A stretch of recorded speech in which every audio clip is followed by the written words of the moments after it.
नमस्कार प्रिय विद्यार्थियों, मैं हीरालाल, सहायक आचार्य हिंदी, राजकीय महिला महाविद्यालय तारानगर में आपका फिर से स्वागत है।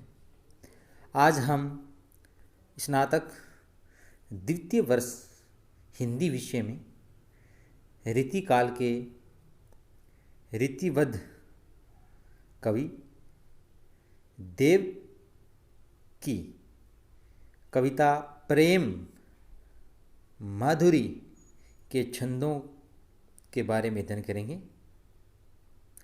देव का पूरा नाम देवदत्त था और ये रीतिकाल के रससिद्ध कवि भी कहलाए। ये अनेक राजाओं के आश्रय में रहे और अनेक रचनाएं इन्होंने लिखी।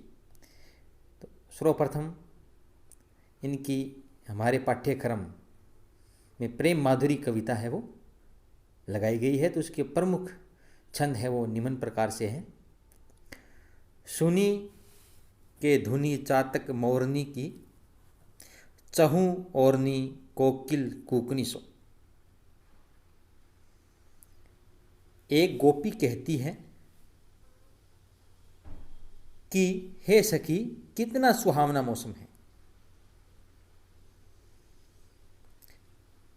इस समय सर्वत्र चातक यानी कि पपहियों और मोरों की ध्वनि सुनाई दे रही है तथा चहूँ ओरनी कोकिल कूकनिसु, कोयल भी लोगों में अपनी सुंदरतान छेड़ रही है। ऐसे सुर में प्राकृतिक परिवेश में प्रिय श्री कृष्ण उद्यान में अत्यधिक प्रेम से परिपूर्ण अपनी बांसुरी की अचूक रागिनी छेड़ रहे हैं। अनुराग भरे हरि बागन में, यानी कि हरि श्री कृष्ण बाग में प्रेम भरी बांसुरी की अचूक रागनी है वो छेड़ रहे हैं। सखी राग तराग अचूकनी सो,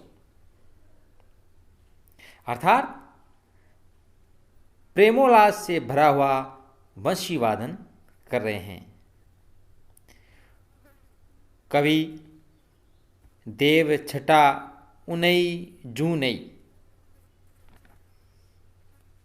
उनके मधुर राग के प्रभाव से इस समय मेघों की घटा भी उमड़ने लगी है। उनई का मतलब होता है उमड़ना, यानी कि उनके बांसुरी वादन के मधुर राग के प्रभाव से इस समय मेघों की भी घटा है वो उमड़ने लगी है।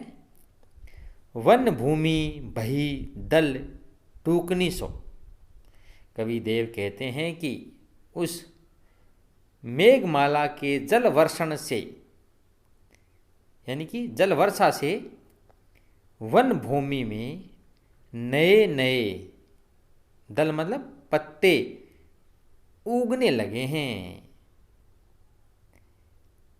रंगराती हरी हैराती रता, वर्षा की उमंग से मदमस्त बनी हुई हरी हरी लताएं भी मस्ती से झूम रही है। अर्थात जब हवा की गति तेज होती है वर्षा के कारण, तो हरी भरी लताएं हैं वो भी मस्ती से झूम रही है। झुकी जाती समीर की झुकनी सो, जब हवा के मधुर झोंके लगते हैं तो वे लताएं एवं डालियां हिल हिलकर झुकने लगती है। कहने का तात्पर्य ये है कि जब वर्षा काल होता है तो हवाएं तेज चलती हैं और हवा तेज चलने के कारण हरी भरी लताएं हैं वो अपनी मस्ती में झूमती है और हवा के झोंकों से लताएं और डालियां हिल हिलकर झुकने लगती है। इसमें वर्षा काल में प्रियतम का सामीप्य मिलने से गोपियों को अति आनंदानुभूति होने का उल्लेख हुआ है। प्राकृतिक छटा का वर्णन मनोभावों के अनुरूप है। वन भूमि का शब्द चित्र अति आकर्षक दर्शाया गया है। इसके बाद में अगला छंद है, सोवत ते सखी जानो नहीं, वह सोवत ते घर आयो हमारे। यह प्रसंग प्रेम माधुरी से लिया गया है और इसमें श्री कृष्ण की प्रेमासक्ति से ग्रस्त किसी नायिका या गोपी का कथन है। वो कहती है कि हे सखी, मैं तो रात में सो रही थी, मुझे उस समय कुछ ज्ञान नहीं था। सोवत ते सखी जानो नहीं, यानी मैं उस समय रात को सो रही थी, मुझे उस समय कुछ ज्ञान नहीं था। वह सोवत ते घर आयो हमारी, उसी समय वह प्रियतम कृष्ण हमारे घर आए।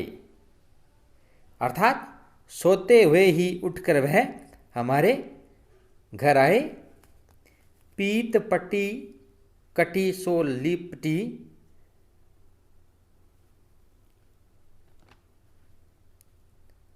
उस समय उसने कमर पर पीला दुपट्टा यानी कि पीतांबर लपेट रखा था।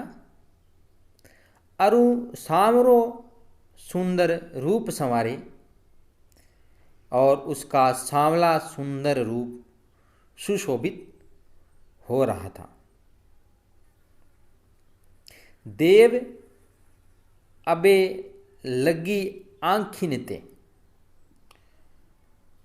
देव कवि कहते हैं कि उसने अपनी तिरछी नजरों से मेरी ओर देखा। देव अबे लगी आँखन ते, वह बांकी चितौनी टरे नहीं टारे, कि उसने अपनी तिरछी नजरों से मेरी ओर देखा तो उसकी वह बंकिम दृष्टि मेरी आँखों में ऐसी समा गई कि हटाने पर भी वह अब नहीं हटती। टारे नहीं टारे, यानी कि हटाने पर भी नहीं हटती। सपने में चित चोरी लियो, उस मोर पंख के मुकुट को धारण करने वाले बनवारी श्री कृष्ण ने स्वपन में ही मेरा मन चुरा लिया है। सपने में चित मोरी चुरा लियो, वह मोरनी मोर पंख बनवारे। अर्थात मेरा मन श्री कृष्ण पर पूर्णतः आसक्त है। इस छंद में कोई गोपी या नायिका अपनी सखी से कहती है कि हे सखी, मैं तो रात में सो रही थी, मुझे उस समय कुछ ज्ञान नहीं था। और इसकी भी बात सही है, सोते हुए मनुष्य को ज़्यादा चेतना नहीं होती। उसी समय वह प्रीतम कृष्ण हमारे घर में आए, अर्थात सोते हुए ही उठकर वह हमारे घर आए, इसलिए मैं उसका आना नहीं जान सकी। उस समय उसने कमर पर पीला दुपट्टा, पीत पट्टी कटी सो लिपटी, अरु सांवरे सुंदर रूप संवारे। उस समय उसने कमर पर पीला दुपट्टा लपेट रखा था और उसका सांवला सुंदर रूप सुशोभित हो रहा था। देव अबे लगी आँखिन ते, वह बाकी चितौनी टरे नहीं टारे। कवि देव कहते हैं कि उसने अपनी तिरछी नज़रों से मेरी ओर देखा तो उसकी वह बंकिम दृष्टि मेरी आँखों में ऐसी समा गई कि हटाने पर भी वह अब नहीं हटती। सपने में चित चोरी लियो, वह मोररी मोर पंख बनवारी। उस मोर पंख के मुकुट को धारण करने वाले बनवारी श्री कृष्ण ने स्वपन में ही मेरा मन चुरा लिया है, अर्थात मेरा मन श्री कृष्ण पर पूर्णतः आसक्त हो गया है। इसमें नायिका की प्रेमाशक्ति एवं रूपाशक्ति का सरस चित्रण किया गया है। तिरछी चितवन का प्रभाव अमित बताया गया है। आज हमने कवि देव की प्रसिद्ध कविता प्रेम माधुरी के 2 छंदों की सप्रसंग व्याख्या की है।